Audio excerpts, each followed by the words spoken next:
رب العالمين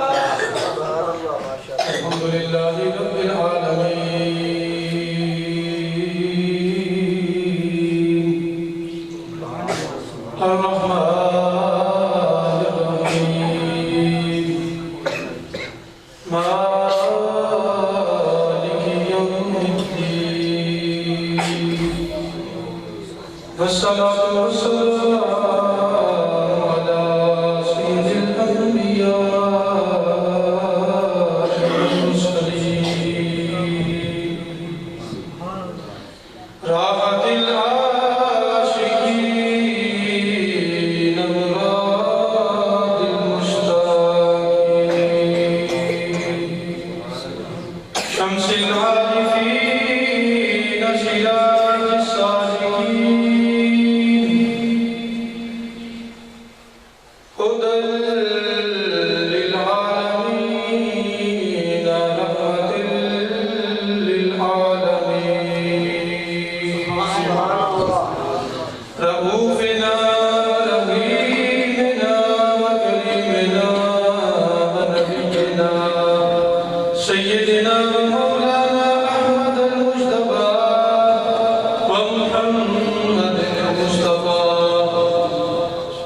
على قدر حسنه وجماله وفضله وكماله وعلى آله الطاهرين المطهرين وعلى أزواجه الزكيات أمهات المؤمنين وعلى أصحابه الغر المحجلين وأولياء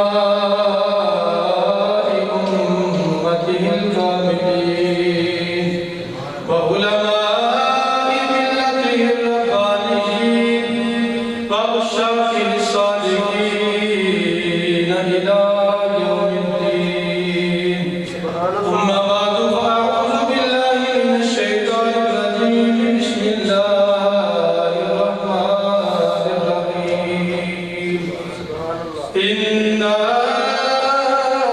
أرسلناك شاهدا ومبشرا ونذيرا لتؤمنوا بالله ورسوله وتوزنوا وتوكلوا وتسبحوا بكرة وأصيلا صدق الله مولانا العظيم وبلغنا رسوله النبي الكريم بلغ الأخلاق كماله كشف الرجال جلاله حسنت جميع خصاله شهده عليه الصلاة والسلام عليك سيدي يا رسول الله وعلى آلك وأصحابك سيدي يا حبيب الله الصلاة والسلام عليك سيدي يا خاتم النبيين وعلى آلك وأصحابك سيدي يا رحمة للعالمين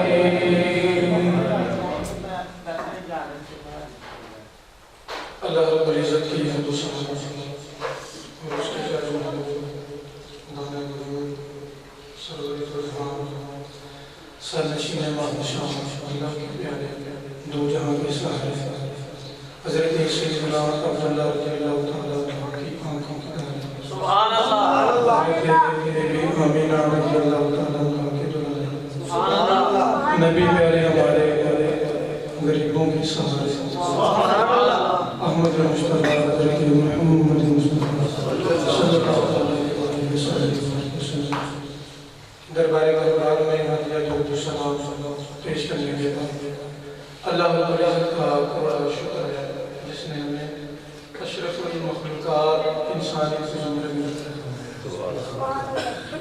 کرم والے کرم رب اقتدار نے افضل مخلوق میں پیدا فرما کر جملہ انبیاء کرام رسول اعظام علیہ السلام نے سب سے افضل و محبوب اور آخری رسول علیہ السلام کے افضل اور آخری امت میں دعا کرم والے کرم آج کے بعد بھی ہمیں اپنے گھر میں اپنے پیارے محبوب علیہ السلام کی میلاد کی خوشی کی اہتمام کرنے کے لیے مل بیٹھنے کی سعادت دعا ہے ہماری باتوں کو اپنی اعلیٰ مبارکہ میں قبول فرمائے.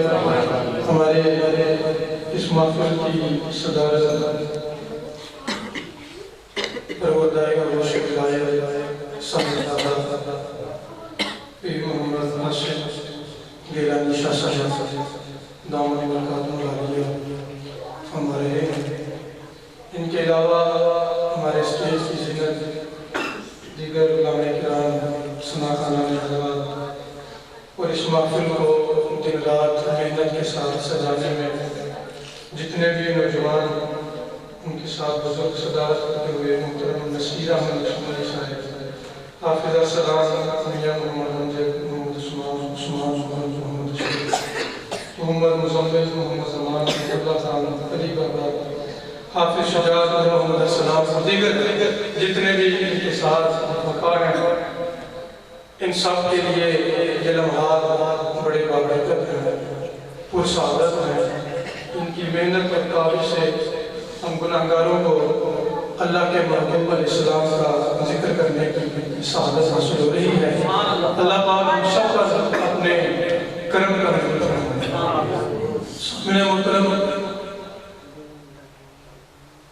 جب بھی میرے کریم آقا علیہ السلام کے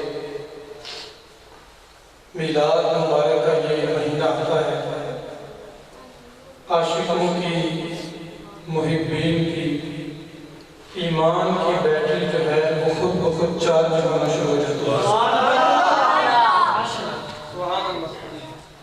حضور نبی اکرم علیہ السلام کی ذات سے دور ہونے والے یا کرنے والے اعتراضات کی صورت میں نمودار ہوتے ہیں، اور حضور علیہ السلام کے قریب ہونے والے اور قریب کرنے والے محفل میلاد کی صورت میں نمودار ہوتے ہیں. اس لیے جو احباب حضور نبی اکرم علیہ السلام کے میلاد کی خوشی کرنے پہ مختلف باتیں کرتے ہیں، ہمیں بہت لمبا جوابات دینے کی ضرورت نہیں. آپ کے لیے مختصر بات اتنا ہی کرتا ہوں کہ جس کو شاعر نے بڑے حسین انداز میں بیان کر دیا ہے. ذکر نبی دا کر دیا لینا، ذکر نبی دا کر دیا لینا، چنگا لگدا ذکر نبی دا کر دیا لینا، چنگا لگدا جس کو حضور کا ذکر کرنا اچھا لگتا ہے وہ اب خاموش نہیں رہے گا. آپ احباب اس قدر بابرکت اور باسعادت ہے کہ اس رات میں اپنے گرم بستروں کو چھوڑا، اپنے مقدر کو جگانے کے لیے، اپنے مقدر کا ستارہ چمکانے کے لیے گھر میں جمع ہوئے ہیں. تو کوئی بھی اب خاموش نہ رہے، سب کی زبان حضور کے ذکر سے تعلق سے جاتی ہے. ذکر نبی دا کر دیا لینا، ذکر نبی دا کر دیا لینا، چنگا لگدا اس بہانے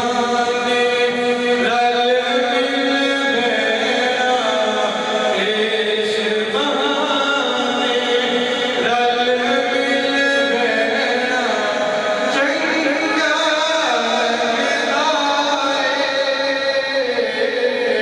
ذکر نبی دا. ہم تو یہاں پہ حضور علیہ السلام کا ذکر کرنے کے لیے جمع ہوئے ہیں، تو ہمیں ذکر کرنا اچھا لگتا ہے. لیکن ہمارے درمیان اب تو میں اس کو ہستی کہوں گا، ایک نوجوان ایسا بھی موجود ہے کہ جس کو اس پورے محلے والے بڑی عقیدت بڑی محبت سے حافظ دلشاد کے نام سے یاد بھی رکھتے ہیں۔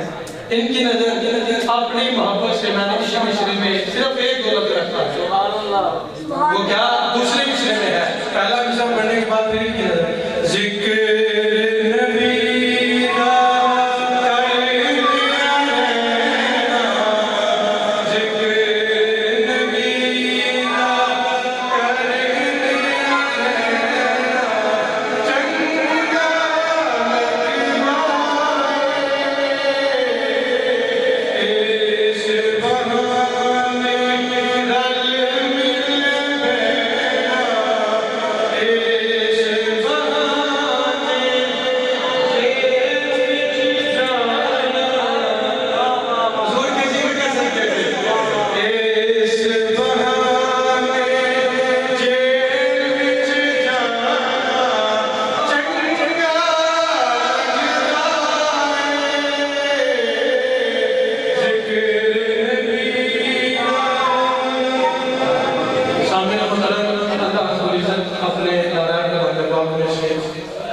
سورتوں کی ترتیب کے اعتبار سے 48 نمبر سورت ہے، سورۃ الفتح، پارہ نمبر 26 ہے۔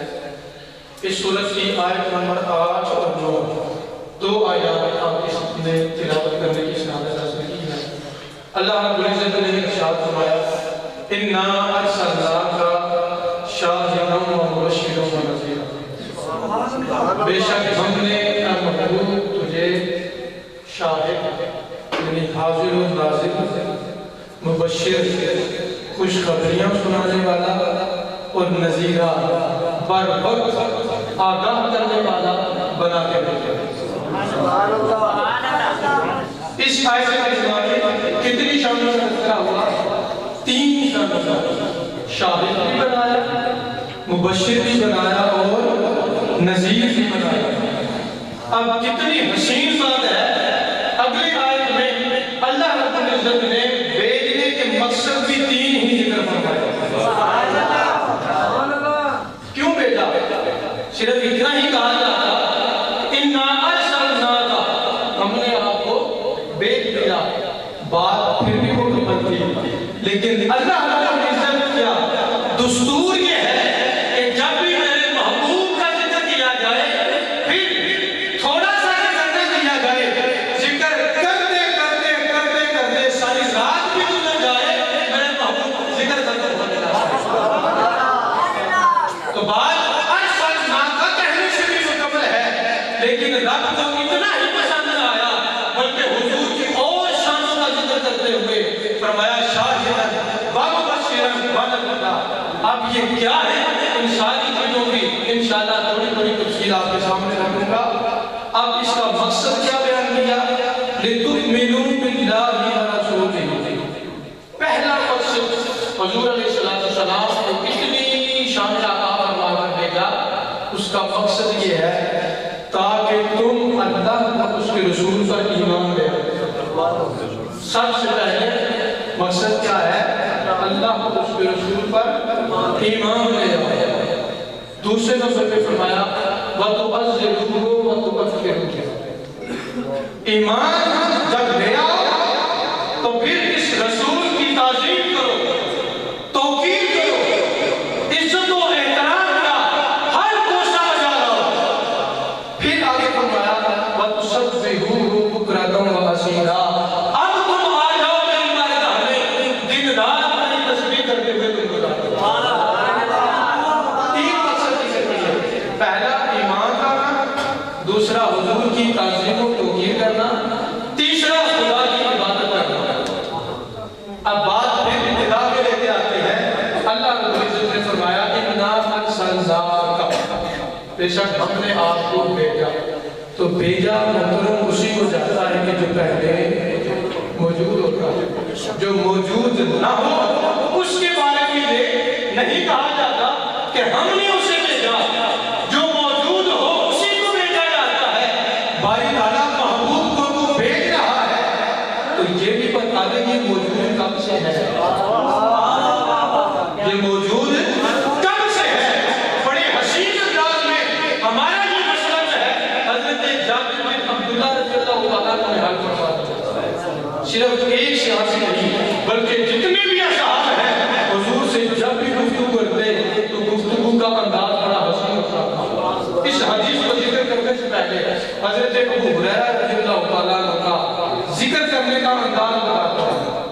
اب کہاں پہ ذکر کرتے ہیں؟ آج لوگ اعتراض کرتے ہیں حضرت ابو ہریرہ رضی اللہ تعالیٰ عنہ کے اس عمل نے تا قیامت آنے والے ہر فتنے کو جڑ سے اکھاڑ دیا ہے۔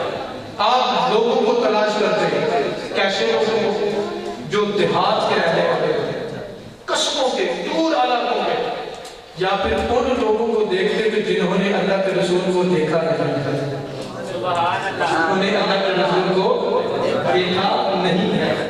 ہم بھی لوگوں میں شامل ہیں۔ اللہ رب العزت ہمیں بھی اپنے رسول کی زیارت سے شرف یافتہ کرے۔ تو حضرت ابو ہریرہ رضی اللہ تعالیٰ عنہ ان لوگوں کو دیکھتے کہ جو دور دیہات کے رہنے والے ہوتے، یا جن لوگوں نے اللہ کے رسول علیہ السلام کو نہ دیکھا ہوتا، جب ایسے لوگوں کو ملتے انہیں پاس دکھا کے کہتے الا اصف لکم النبی، کیا میں تمہارے سامنے نبی کے اوصاف بیان نہ کروں؟ کیا میں تمہارے سامنے نبی کے اوصاف بیان نہ کروں؟ یہ کون کہہ رہا ہے؟ حضرت ابو ہریرہ۔ کن لوگوں سے؟ جنہوں نے اللہ کے رسول کو نہیں دیکھا۔ معلوم ہوا کہ جنہوں نے حضور کو دیکھا ہے وہ تو ہر وقت حضور کے تکنے میں ہی میلاد مناتے جا رہے ہیں، اور جنہوں نے حضور کو نہیں دیکھا ہے وہ حضور کا ذکر کر کر کے میلاد کی خوشیاں منا رہے ہیں۔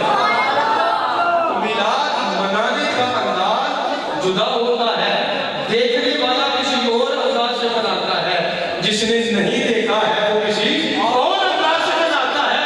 ارے تم پوچھتے ہو صحابہ نے منایا، ارے وہ تو سارے وہ خوش نصیب تھے کہ جنہوں نے دن رات خدا کے محبوب کے جلووں میں تکا ہے۔ ارے ان کے بارے میں ہمیں پوچھو کہ جنہوں نے اس ذات کو دیکھا نہیں ہے وہ کس انداز سے حضور علیہ السلام کا ذکر کرتے تھے۔ تو یہ تو بات، یہ مسئلہ ہمارا حضرت ابو ہریرہ رضی اللہ تعالیٰ عنہ کا ہے۔ اور آج اسی شہادت رسول کی سنت پہ عمل کرتے ہوئے ہم بھی یہاں پہ جمع ہوئے ہیں۔ آج میں بیان کر رہا ہوں، میں نے دیکھا تو نہیں، لیکن کم از کم کتابوں سے پڑھ کے بیان کر رہا ہوں۔ کتاب سے پڑھ کے، آپ نے پڑھا نہیں، آپ سن رہے ہیں، میں پڑھ کے بیان کر رہا ہوں۔ یہی تو صحابہ کرام کا بھی عمل ہے، جو جانتا تھا وہ اس کے سامنے بیان کرتا تھا جو نہیں جانتا تھا۔ تو حضرت ابو ہریرہ رضی اللہ تعالیٰ عنہ لوگوں کو ڈھونڈتے کہ جنہوں نے دیکھا نہیں ہے، پھر کہتے کیا تمہیں حضور کے اوصاف نہ بیان کروں؟ تو صحابہ کا مجمع، ان لوگوں کا تابعین کا مجمع اپنے سامنے بٹھا کر حضرت ابو ہریرہ رضی اللہ تعالیٰ عنہ حضور کے اوصاف کے تذکرے کیا کرتے۔ جب تعریف و ثنا کر لیا کرتے، اپنا ذکر کرتے کرتے کرتے کرتے پھر آخر زبان سے حضور کے ذکر کا حق ادا ہوتا ہوا محسوس ہو رہا ہے، تو پھر آخر کیا کہتے؟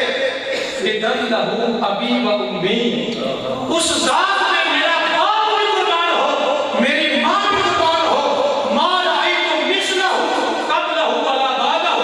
ارے لوگوں تجھے کیا بتاؤں، وہ محبوب تو ایسا تھا، میں نے نہ اس سے پہلے کبھی دیکھا ہے نہ بعد میں کبھی دیکھا ہے۔ تو ہم اس محبوب کا ذکر کرنے کے لیے جمع ہوئے ہیں کہ جن کو دیکھنے والوں نے کہا ہے ایسا محبوب نہ پہلے کسی نے دیکھا ہے نہ بعد میں کسی نے دیکھا ہے۔ تو کیوں نہ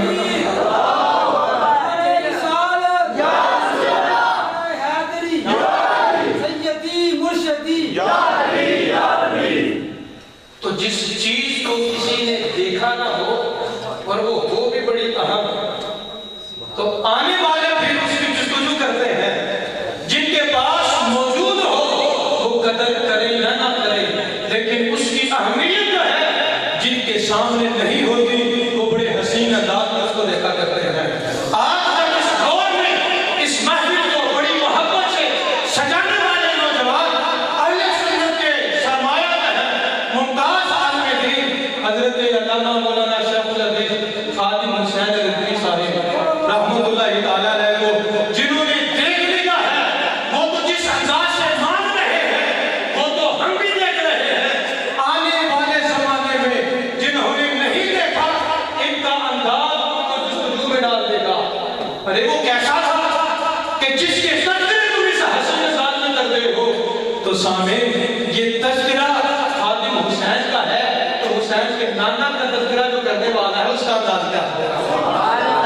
تو اس لیے اسلامی وقار حضور نبی اکرم علیہ السلام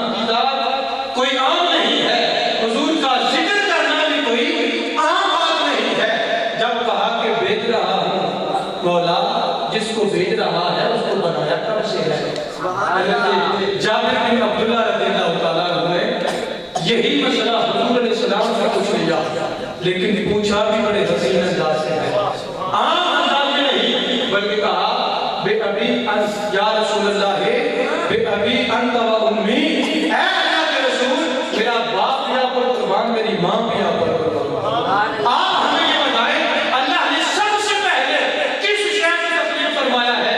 میرے کریم آقا علیہ السلام نے فرمایا جابر سب سے پہلے اللہ نے تیرے نبی کے نور کو اپنے نور سے تسلیم فرمایا۔ تو معلوم ہوا سب سے پہلے اللہ رب العزت نے اپنے محبوب کو بنا دیا تھا، تو جس کو بنا کے سب سے پہلے رکھا، انبیاء نے اس کو سب سے آخر میں بھیج دیا۔ وجہ کیا ہے؟ تو اس وجہ سے، اس غرض سے کہ حضور کو شان ابدیت بھی عطا فرما دی اور حضور کو شان آخریت بھی عطا فرما دی۔ ہر شان سے اپنے محبوب کو متصف فرما کے وہ بھیج رہا ہے۔ پھر آگے دوسری بات کہ کہا اِنَّا أَرْسَلْنَاكَ شَاهِدًا، کہ حاضر و ناظر، یعنی گواہ بنا کے بھیج رہا ہے۔ تو سامعین محترم اس آیت کی تفسیر کو پڑھتے ہوئے جس انداز سے خدا نے ہمارے دلوں کو، ہمارے ذہنوں کو روشن فرمایا ہے، یہ یقیناً خدا اہل محبت کے دلوں کو ہی روشن فرماتا ہے۔ اب یہ گواہی دینا جو ہے اس کے بارے میں ہر کوئی جانتا ہے کہ گواہی وہی دے سکتا ہے کہ جو موقع پر موجود ہو، پھر صرف موجود ہی نہ ہو، اس نے آنکھوں سے دیکھا بھی ہو۔ ایک شخص ایسا ہے جو کسی واقعہ کے پاس موجود ہے لیکن آنکھوں سے نبینا ہے، وہ گواہی نہیں دے سکتا۔ کیوں؟ وہ گواہی دینے لگے گا، جج پوچھے گا کہ کیا تم نے دیکھا ہے؟ وہ کہے گا میں دیکھنے سے معذور ہوں۔ جو معذور ہوتا ہے وہ گواہی نہیں دے سکتا، جو گواہی دے گا وہ معذور نہیں ہوگا۔ خدا نے اپنے محبوب کو گواہی دینے والا بنا کے بھیجا ہے۔ جو حضور کو معذور مانتے ہیں وہ اللہ کی عطا کردہ شان کا انکار کرتے ہیں، جو اللہ کی عطا کردہ شان کا اقرار کرتے ہیں وہ حضور کو معذور و مجبور نہیں مانتے، بلکہ وہ حضور کو با اختیار مانتے ہیں، وہ حضور کو با اختیار مانتے ہیں۔ اب یہ گواہی دینا جو ہے اس کے بارے میں لغت کے امام راغب اصفہانی رحمۃ اللہ تعالی بیان فرماتے ہیں کہ گواہی دیکھنے سے ہوتی ہے۔ اب یہ دیکھنا آنکھ سے بھی ہوتا ہے اور دیکھنا بصیرت سے بھی ہوتا ہے۔ ظاہر کی آنکھ سے بھی جو دیکھے وہ گواہی دے سکتا ہے، جو باطن کی آنکھ سے دیکھے وہ گواہی بھی دے سکتا ہے۔ تو میرے کریم آقا علیہ السلام کی ذات کو اللہ نے دونوں ہی شان عطا فرما دی ہے۔ کیا؟ دونوں ہی شان عطا فرما دی ہے۔ اب آقا کریم علیہ السلام گواہی کس کس پر دیں گے؟ اب آئے تو آخر پہ ہیں، جو بات میں نے پہلے رکھی آپ کو اسی بات سے یہ مسئلہ بھی سمجھ آ جائے گا۔ حضور کا پیدا ہونا تو تمام انبیاء کے آخر میں ہے، اب آخر میں پیدا ہونا یہ بتاتا ہے کہ حضور علیہ السلام اپنی ساری امت کی گواہی دیں گے، اپنی ساری امت کی۔ حضور علیہ السلام کی کائنات میں آنے کے بعد جتنے احباب ہیں میرے کریم آقا علیہ السلام ان کی گواہی دیں گے۔ لیکن جو حضرت جابر نے سوال کیا ہے کہ سب سے پہلے کس کو تکلیف فرمایا؟ میرے آقا نے بتایا سب سے پہلے تیرے نبی کے نور کو پیدا فرمایا۔ تو یہ بات بتاتی ہے کہ گواہی حضور علیہ السلام صرف اپنی امت میں نہیں دیں گے بلکہ سابقہ امتوں پر بھی گواہی دیں گے، سابقہ انبیاء پر بھی حضور گواہی دیں گے۔ کیوں؟ اس وجہ سے کہ اس وقت کچھ بھی نہ تھا کہ جب حضور کو رب نے پیدا فرمایا۔ اسی لیے تکلیف فرمایا تھا کہ جو گواہی دینے والا ہے وہ ہر شخص اپنی آنکھ سے دیکھ کر پھر بتائے گا، تو کسی کو انکار کرنے کا کوئی بھی چارہ کار نہیں کرے گا۔ پھر اس سے بڑی بات اللہ رب العزت کی ذات پر گواہی دیں گے۔ جتنے انبیاء آئے وہ حضور اب وہ اللہ رب العزت کی صفات پر گواہی دے رہے ہیں، وہ خدا کی بات کو سن کر گواہی دے رہے ہیں۔ لیکن اللہ نے ہمیں جو رسول عطا فرمایا ہے وہ سن کر بھی گواہی دے رہا ہے اور دیکھ کر بھی گواہی دے رہا ہے۔ اس قدر عظیم رسول تمہیں عطا فرما دیا، اسی عظیم رسول کی افضل امت تجھے بنا دیا۔ آج ہم امت ہونے پہ شکر ادا کرنے کی بجائے اس نبی کی تنقید کرتا ہے۔ اس بارے میں بڑی حسین بات سامنے محترم، جو حضور نبی اکرم علیہ السلام کو جتنا مانتا چلا جائے گا وہ اتنا ہی خدا کے قریب ہوتا چلا جائے گا۔ اب جب قیامت کا روز ہوگا، یہ گواہی کی بات کی ہے، بات کو مختصر کرتے ہوئے، جب روز حشر ہوگا، اللہ رب العزت جب سابقہ امتوں سے حساب لے رہا ہوگا تو وہ لوگ اللہ کے سامنے یہ بات رکھیں گے، باری تعالیٰ تیری طرف سے تو ہمارے پاس کوئی بھی پیغام لے کر نہیں آیا، تیری توحید کا درس دینے کے لیے کوئی نہیں آیا۔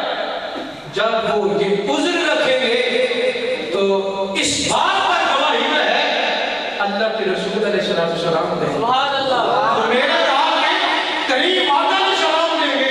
کس قدر حسین بات ہے وہ رسول کہ جب وہ اس کائنات میں موجود ہے، لوگوں نے نعوذ باللہ کبھی اسے مجنون کہا، جب وہ کہہ رہے تھے اللہ نے قرآن کو نازل فرما دیا، لوگوں نے شاعر کہا اللہ نے قرآن کو نازل فرما دیا، اللہ نے، لوگوں نے تکلیفیں اذیتیں دی، اللہ نے قرآن کو نازل فرما دیا۔ یعنی کہ جب بھی لوگوں نے حضور علیہ السلام کو جھٹلایا، اللہ رب العزت اس کے بدلے میں اپنے قرآن کا نزول فرماتا رہا۔ لیکن روز حشر جو ہے، اب حضور کو جھٹلانے والا کوئی نہیں ہے۔ کتنی حسین بات ہے، روز حشر جو ہے حضور کو جھٹلانے والا کوئی نہیں۔ اس کائنات میں سابقہ انبیاء کو بھی جھٹلایا گیا، اللہ کے محبوب کو بھی جھٹلایا گیا، لیکن جب قیامت کا روز ہوگا اس وقت بھی لوگ سابقہ امتوں کے جو احباب ہیں وہ اپنے نبیوں کے بارے میں جھوٹ بولیں گے کہ ہمارے پاس کوئی نہیں آیا، لیکن خدا کی شان یہ ہے اس وقت اللہ کے محبوب پر کوئی جھوٹ بھی نہیں مان سکتا، اس وقت حضور کو کوئی جھٹلا نہیں سکتا۔ اس کائنات میں جب حضور کو جھٹلایا گیا تو اللہ نے اپنی آیات کو نزول فرمایا۔ روز حشر جب انبیاء کو جھٹلایا جائے گا تو اللہ کے محبوب ان کی گواہی دیتے ہوئے نظر آئے گا۔ کیوں؟ اس وقت رب تو حساب لے رہا ہوگا، اس وقت تو رب حساب لے رہا ہوگا۔ اگر انبیاء کی صداقت پر کوئی وہاں پر گواہی دے گا اور وہ میرا اور آپ کا نبی علیہ السلام کی ذات ہے تو سامنے محترم یہ بات انبیاء کی صداقت کی تھی۔ علماء نے یہاں تک لکھا ہے کہ حضور نبی اکرم علیہ السلام کی ذاتی کی نبی اپنی امت کے چہروں سے اور ان کے اعمال سے بھی ان کو پہچانتے ہیں۔ یہ بات اپنی طرف سے نہیں، امام قرطبی نے اپنی تفسیر میں اور قاضی ثناء اللہ پاتی نے بھی اپنی تفسیر منظری میں حضرت سعید بن مسیب رضی اللہ تعالیٰ کے حوالے سے یہ روایت نقل کی ہے۔ آپ فرماتے ہیں حضور نبی اکرم علیہ السلام پر روزانہ صبح کے وقت بھی اور شام کے وقت بھی حضور کی امت کے اعمال بھی پیش کیے جاتے ہیں، اور وہ اعمال ہی نہیں بلکہ حضور کی امت کے چہروں کو بھی سامنے پیش کیا جاتا ہے کہ یہ فلاں ہے، یہ اس کے اعمال ہے، یہ فلاں ہے، یہ اس کے اعمال ہے۔ اس مقام پر پھر جو ہے محبت سے اس بڑی محفل میں یہی کہنا چاہتا ہوں، وہ کس قدر حسین لمحہ ہوگا کہ جب حضرت شیخ الحدیث خادم حسین رضوی رحمت اللہ تعالیٰ کی ذات اعمال کے اعتبار سے اللہ کے محبوب کے سامنے پیش کی جا رہی ہوگی کہ یہ چہرہ ہے، یہ اس کے اعمال ہے۔ اعمال کیا ہے؟ حضور کی تحفظ، حضور کی ناموس میں پہرا دینے والا وہ شخص ہے جب حضور کی بارگاہ میں اپنے چہرے اور اعمال کے ساتھ حاضر ہوگا، اللہ کے رسول اس پر کتنا کرم فرماتے ہوئے کتنا کرم فرماتے ہوئے نظر آئیں گے۔ تو شامل جو بتا یہ وہ حقیقت ہے، یہ اسی کو نظر آئے گی کہ جس کی آنکھ بند ہو جائے گی، کھلی آنکھوں سے دنیا کے نظارے میں اگر کسی کو نظر نہیں آتا تو بند آنکھوں میں خدا یہ جنگل سب کو عطا فرماتا چلا جاتا ہے۔ پھر اس سے آگے بات فرماتے ہیں، دوسرے نمبر پہ فرمایا وَمُبَشِّرًا کہ حضور علیہ السلام کی ذات خوشخبریاں سنانے والی آئی ہے۔ کیا؟ خوشخبریاں سنانے والی۔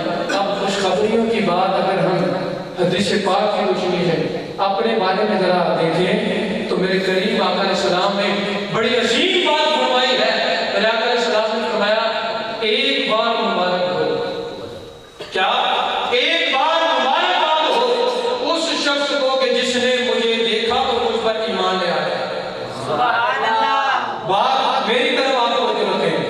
حضور صلی اللہ علیہ وسلم جس نے مجھے دیکھا اور مجھ پر ایمان لے کر آیا اسے ایک بار مبارک ہے، اور فرمایا 7 بار اسے مبارک ہو جس نے مجھے دیکھا بھی نہیں پھر بھی مجھ پر ایمان لے کر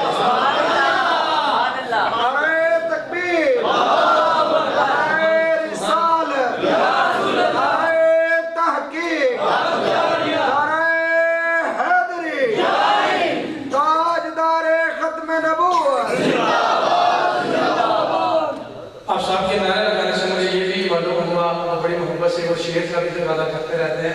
تو حضور علیہ السلام کی طرف سے ہمیں جو نوازا گیا وہ یہ ہے کہ ایک بار مبارکباد ان لوگوں کو جنہوں نے دیکھ کر ایمان کو قبول کیا، اور 7 بار ان لوگوں کو مبارک ہے. ہم کیسے گناہگاروں کو کہ جنہوں نے دیکھا بھی نہیں پھر بھی وہاں پر ایمان لا رہے ہیں، ایمان بھی لا رہے ہیں، اور حضور کا ذکر کرتے ہوئے یہی صدا ہر دم اپنی زبان سے کرتے ہیں.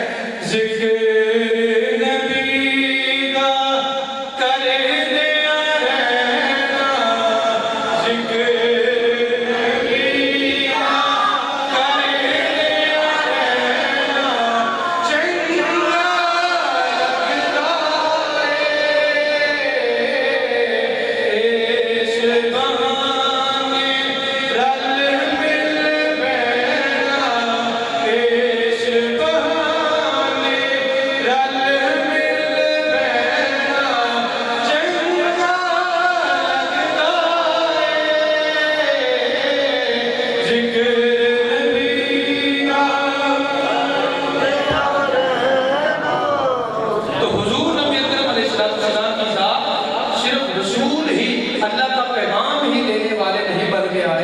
بلکہ فرمایا کہ یہ گواہ بھی بن کے آئے، خوشخبریاں سنانے والا بھی بن کے آئے، اور پھر آگے فرمایا بنزیدہ اور آگاہ کرنے والے بھی بن کے آئے. یہاں پہ ایک حضرت علامہ اسماعیل حقی تفسیر نبوت بیان کرتے ہوئے بڑی حسین بات ان دونوں جملوں پہ مبشرہ خوشخبری دینے والا اور نزیدہ ڈرانے والا، اس کی بات کرتے ہوئے کہتے ہیں کہ جو حضور علیہ السلام کی تعظیم کرتا ہے حضور اسے فضل عظیم کی خوشخبری سناتے ہیں، اور جو حضور کی بے ادبی کرتا ہے اسے عذاب علیم سے ڈراتے ہیں. معلوم ہوا کہ جس کی زندگی حضور علیہ السلام کی تعظیم و توقیر میں گزرتی ہے اللہ کے رسول سے نوازتے چلے جاتے ہیں، اسے خوشخبری عطا فرماتے ہیں، اور جو حضور کی بے ادبی و بے تعظیم میں زندگی گزارتا ہے اللہ کی بارگاہ سے اسے عذاب علیم کی خبر دی جاتی ہے. کیوں؟ انہوں نے اگلی آیت کریمہ کو بھی پڑھا ہے، اسی کی روشنی میں وہ اس بات کی تشریح کر رہے ہیں. تو پھر جو اللہ کے رسول کو بھیجنے کے مقاصد ذکر فرمائے، سب سے پہلا مقصد اللہ اور اس کے رسول پر ایمان لانا. ایمان کا تذکرہ کیوں کیا؟ جس شخص نے ایمان کو قبول نہیں کیا، تاریخ میں کتابوں میں آپ پڑھ کے دیکھیں بہت سے راہب بہت سے عیسائی ایسے بھی گزرے ہیں کہ حضور علیہ السلام کی ذات پر آپ کی ناموس پر حملہ کیا گیا، اعتراضات کیے گئے. ان عیسائیوں نے کیونکہ وہ انجیل کو پڑھے تھے، تورات کو پڑھا تھا، سابقہ کتابوں کو پڑھنے والے تھے، انہوں نے حضور کی ناموس پہ پہرا دیا، لیکن پھر بھی وہ جنت میں جانے والے نہیں. کیوں؟ انہوں نے حضور کی شان کو بیان کرنے سے پہلے ایمان کو قبول نہیں کیا. ایمان کو قبول کرنا سب سے پہلی شرط ہے، اللہ رب العزت نے اس کو سب سے پہلے رکھا. پھر ایمان کو قبول کر لیا تو دوسرے نمبر پہ عام جس کو بھی دیکھو گے وہ کہے گا بھی آؤ ایمان کو قبول کر لیا، آؤ میں تجھے وضو سکھاتا ہوں اس کا طریقہ کیا ہے، آؤ میں تجھے نماز سکھاتا ہوں اس کا طریقہ کیا ہے، آؤ تجھے روزہ بتاتا ہوں اس کا طریقہ کیا ہے، آؤ تجھے حج سکھاتا ہوں اس کا طریقہ کیا ہے. ارے اللہ نے یہ حکم دیا ہے، اس میں کوئی انکار نہیں ہے، لیکن جس انداز سے خدا نے حکم دیا ہے اس انداز سے اگر آپ مانتے رب نے ایمان کا ذکر کرنے کے بعد فرمایا میرے محبوب کی تعظیم و توقیر کرنا شروع کرو. آپ یہ تعظیم و توقیر کس انداز سے کرنی ہے؟ قاضی عیاض مالکی رحمۃ اللہ تعالی اپنی کتاب الشفاء میں امام مورخ لغت کے امام ان کی بارے میں لکھتے ہیں کہ وَتُعَزِّرُوهُ کا معنی یہ ہے تُبَالِغُوهُ فِي تَعْظِيمِهِ، حضور علیہ السلام کی تعظیم میں مبالغہ کرتے چلے جاؤ، اللہ تجھے اپنے انعامات سے نوازتا چلا جائے گا۔ آج لوگ کہتے ہیں کہ حضور کے ذکر میں تم مبالغہ کرتے ہو، یہ نقص ہے، یہ عیب ہے، ایسا نہیں ہونا چاہیے۔ ارے کتابوں کو پڑھ کے دیکھو، اس شاہکار نے یہی بتایا ہے حضور کا ذکر اس وقت تک ذکر ہی نہیں ہے جب تک اس میں مبالغہ نہ کی جائے۔ کیوں؟ یہ بات انہوں نے اپنی طرف سے نہیں کر دی ہے۔ آؤ صحابہ کرام کی زندگی کی طرف لے کے جاتا ہوں۔ حضرت علی بن خدا رضی اللہ تعالیٰ مقام صحابہ، حضور نبی کریم علیہ السلام اس پہ آئے، آپ نے نماز عصر کو ادا کر لیا، نماز عصر کو ادا کر لیا تھا، اور حضرت علی نے ابھی عصر ادا نہیں کی ہے۔ میرے قریب آقا علیہ السلام آئے، حضرت علی بن مرتضیٰ رضی اللہ تعالیٰ عنہ کی گود میں اپنا سر انور رکھ کے اس طرح فرمانے لگے، آرام فرماتے چلے جا رہے ہیں۔ وقت گزرتا گزرتا حضرت علی رضی اللہ تعالیٰ عنہ کے چہرے پہ نماز کے جانے کی پریشانی بھی ہے، لیکن ادھر اللہ کے محبوب کا وہ سعادت بھرا چہرہ بھی رکھتے چلے جا رہے ہیں۔ نماز خدا کی عبادت ہے، ادھر حضور کے چہرے کو دیکھنا بھی عبادت کرتے چلے جا رہے ہیں۔ تو جب اتنی جرأت نہ کی کہ حضور کو اٹھا لیں، اس طرح ہاتھ میں خلل نہ آئے، وقت گزرتا گزرتا گزرتا سورج غروب ہو چکا ہے، ادھر سورج غروب ہوتا ہے، ادھر میرے آقا علیہ السلام کی آنکھ کھل جاتی ہے، علی کے چہرے پہ پریشانی کے آثار دیکھتے ہیں۔ علی وجہ کیا ہے؟ عرض میں یا سورج نماز عصر جا رہی ہے، سورج تو غروب ہو چکا۔ میرے قریب آقا علیہ السلام نے اپنے ہاتھوں کو اللہ کی بارگاہ میں اٹھایا، دعا کی، اے اللہ علی تیرے اور تیرے رسول کی اطاعت میں تھا، علی تیرے اور تیرے رسول کی اطاعت میں تھا۔ ارے یہاں پر اگر ہم غور کریں، اعتراضات کرنے والوں کی زبان سے دیکھیں، خدا کی اطاعت تو نماز ادا کرنے سے ہوتی ہے، تو حضور فرما رہے ہیں اے اللہ علی تیرے اور تیرے رسول کی اطاعت میں ہے، ظاہر تو نماز قضا ہو رہی ہے، خدا کی اطاعت تو نہیں ہو رہی، یہاں تو صرف رسول کی اطاعت ہوتی ہے۔ میرے آقا کا یہ جملہ بتا رہا ہے، ارے رسول جس بات کا حکم ارشاد فرما دے اسی کے پیچھے چلتے رہو، وہ رسول کی اطاعت بھی ہے، خدا کی اطاعت بھی ہے۔ تو جب ایسا ہوا حضور کی دعا سے ڈوبا ہوا سورج واپس پلٹتا ہے، حضرت علی پھر نماز عصر ادا کرتے ہیں، سورج غروب ہو جاتا ہے۔ یہ بات تو ان کی ہے کہ جنہوں نے ابھی نماز ادا کرنی ہے۔ آؤ ایک اور سے آپ یہ دیکھیں کہ حضور کی تعظیم میں مبالغہ ہے کہ نہیں ہے؟ آپ خود ہی ذرا اسے پوچھیں، اگر مبالغہ نہ ہوتا تو حضور کی تعظیم نہیں تھی۔ صحابہ کرام نے یہ کر کے بتا دیا، ارے تعظیم کرنی ہے، ادب کرنا ہے تو اس انداز سے کرنا ہے۔ پھر ایک صحابی کا ہے وہ نماز ادا کر رہے ہیں، میرے قریب آقا علیہ السلام نے مجھے بلایا، یا فلاں، اب انہوں نے کیا کیا؟ اسی وقت جواب نہ دیا، بلکہ اپنی نماز کو ہلکا کیا، جلدی سے ادا کر کے اللہ کے رسول کی بارگاہ میں حاضر ہو گئے۔ میرے کریم آقا علیہ السلام نے فرمایا اپنا میں نے تجھے جب بلایا تو تو اس وقت کیوں نہیں آیا؟ عرض کی کہ یا رسول اللہ نماز کو ادا کر رہا تھا۔ میرے کریم آقا علیہ السلام نے فرمایا کیا تو نے رب کا قرآن نہیں سنا ہے کہ جب تجھے اللہ اور اس کا رسول بلائے تو پھر فوراً آ جا، جب تجھے اللہ اس کا رسول بلائے تو پھر فوراً آ جاؤ۔ یہاں پر بھی میں کہتا ہوں اللہ کا بلاوا تو نماز کی طرف ہی تھا نا، وہ کھڑے تو خدا کی بارگاہ میں تھے، تو حضور نے وہ بھی پسند سے نہ کیا۔ رسول کی موجودگی میں اگر کوئی رسول کو چھوڑ کر خدا کی طرف جاتا ہے، خدا کو بھی وہ پسند نہیں ہے، رسول کو بھی وہ پسند نہیں ہے۔ وہ نماز ادا کر رہے ہیں، کائنات کی کوئی اور عمل نہیں، خدا کی خالص عبادت ہے۔ آج جن لوگوں کو صرف نماز میں بھروسہ ہے انہیں سمجھ لینا چاہیے اللہ کے رسول نے تو صحابہ کو بھی بتا دیا ہے کہ ادب کرنا ہے جس انداز سے کرنا ہے۔ کیوں؟ ایمان لانے کے بعد جو عمل پہلا ہے وہ حضور کی تعظیم و توقیر کرنا ہے، یہ دوسرے نمبر پہ۔ پھر تیسرے نمبر پہ فرمایا وَتُسَبِّحُوهُ بُكْرَةً وَأَصِيلًا، اب تم اللہ کی تسبیح صبح کے وقت میں بیان کرو، شام کے وقت میں بیان کرو۔ یہ بکرۃ و اصیلہ سے مراد علماء نے کہا ہے کہ یہ جو 5 نمازیں ہیں، ان 5 نمازوں کا ذکر خدا نے اسی میں فرما دیا ہے۔ تو معلوم ہوا کہ ایمان کو قبول کرنے کے بعد پہلی شرط یہ ہے کہ انسان کے دل میں حضور کی تعظیم ہو، محبت ہونی چاہیے۔